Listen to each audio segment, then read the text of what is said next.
Hi everyone, it's Penny Black and Jill Foster here for a new PB&J card class video.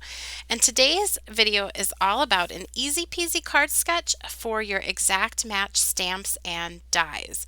So sometimes we have these great stamp and die combos, and it's so fun to stamp them and color them and cut them out. And then there's the question, where should I put this on my card?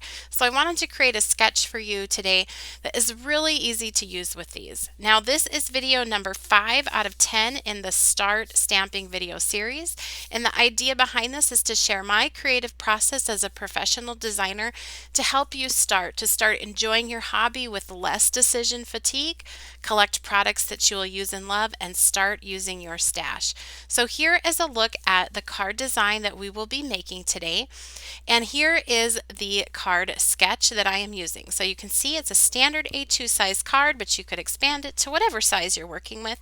It has a circular element at the top that creates kind of a home to put your stamped and die cut piece, or just a die cut really could go there, and then a sentiment down below. So it's very simple, but it has a nice finished look when you are done. So when I am creating for my creative process, what I typically do is I start selecting and gathering limited supplies so that I'm not overwhelmed with decisions when it comes time to make the cards. So for this, I've got that sketch in mind, and I know I want to use some stamps with a matching die that go with them. So I've got my little photo box there to put everything in as I go. And here I am using Penny Black's Charisma stamp set. It's these really beautiful and charming florals, and then they have an exact match die set that goes with them. So I'm going to pull that out and pop it into my box. So all I'm doing is selecting things here.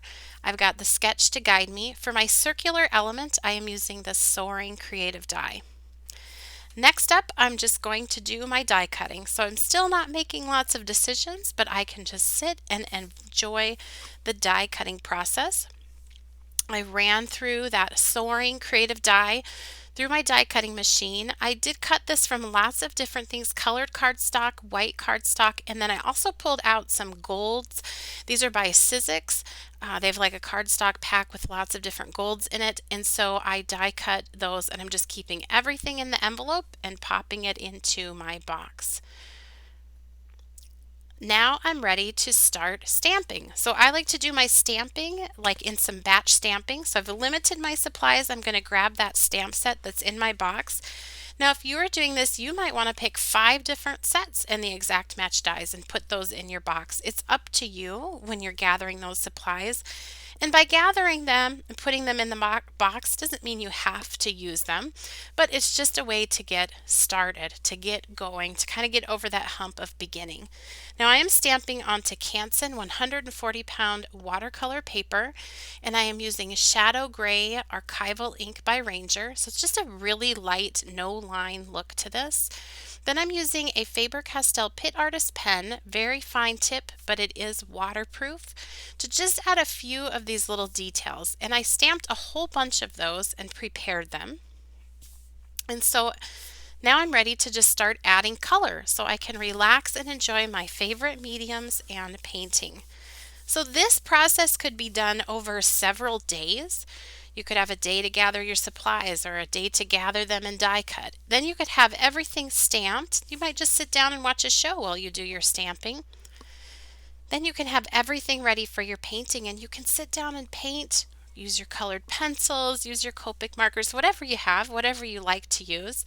And you can sit down and have that ready to go, so if you only have a little bit of time, you can still get started. You can still find the time for a little bit, or if you only have a little bit of space, you can work sort of in these little sections that only take up a little bit of space. I said this in another video, but I make all of the cards and do all of my work out of a closet. And so you don't have to have a big space, and sometimes having the space that you have will kind of force you to come up with some creative solutions that might actually help you, at least for me in the end, because I don't have as much in front of me and available at one time. So to paint this in, I'm using Distress Ink Reinkers used as watercolors. You can see the black details on there. I also used one of those Faber-Castell PITT Artist pens for the green, really tiny stems because I didn't want to try and outline those with my paintbrush. I painted the flowers petal by petal. I put the ink down in the darkest place first and then blended it out using water. And then here I decided to, once it was dry, just add a little touch of pink onto some of those lighter areas. So you can layer up your ink. I think that's one of the really great benefits of watercolor is it's so flexible. I love that. These can be mostly red, but have a little bit of pink on them. And you can see that that shadow gray color for the stamping worked really well because I can still see exactly where I'm painting, but once they're painted in with the boldness and the richness of the Distress Ink Reinkers used as watercolors, that shadow gray sort of recedes and it looks like a hand painted no line watercolor. So there's no outline there, it just looks hand painted.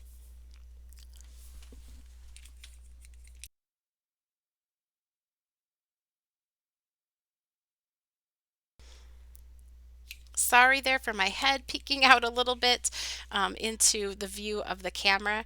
I'm adding just a touch of orange, and these were so tiny. I just went every other petal, so one darker orange, one lighter yellow, one darker orange, one lighter yellow. If you're working with a really small image like this, that is another way to do that. Now here I'm just coloring in those leaves, and it looks like I forgot to turn this video around for you. So here's what it looks like upside down. Sorry about that. But I just put that darker color in, rinse off my paintbrush, dab it onto the paper towel, and then blend it out. And here now we're no longer upside down.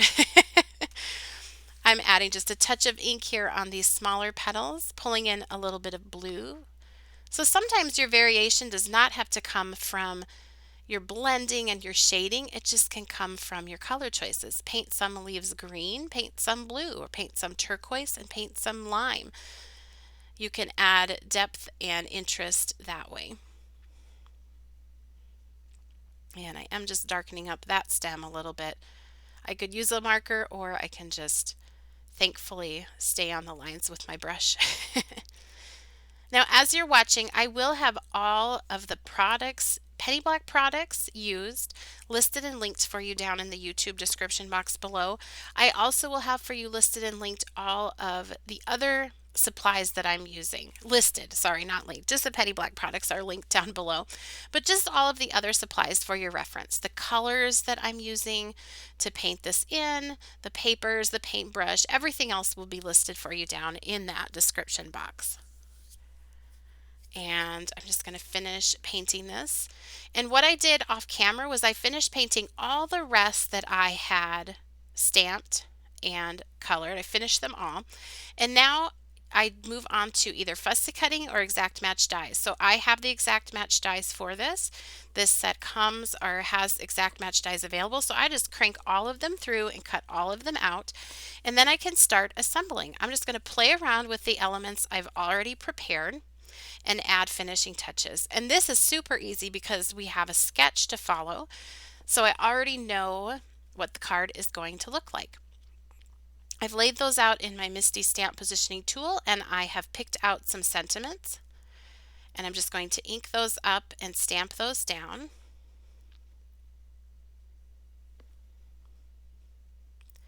This is from the new Blessings transparent set. And then here I'm going to glue down this die cut piece. This is a soaring die. And again, this was already die cut in the box, so I can just grab it, mix and match the different colors. So I decided to put one layer down using white, just kind of a tone on tone, mostly just giving the appearance of texture, and then add a gold mirror piece on top. Just adding a few tiny little dots of glue on there, and I'm not lining it up perfectly. I want to see both layered on top. I think that's just a really great way.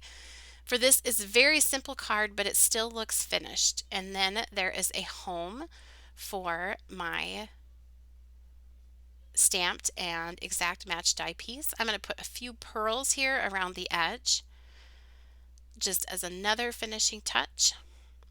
And this card is complete, and I love that mirrored cardstock on there. So I'll show you another card that I made using that same sketch. And then if you stay tuned here at the end of the video, I'm not done yet. I have a bonus idea for this charisma set that I'll share. So here's a set of 3 all following that sketch.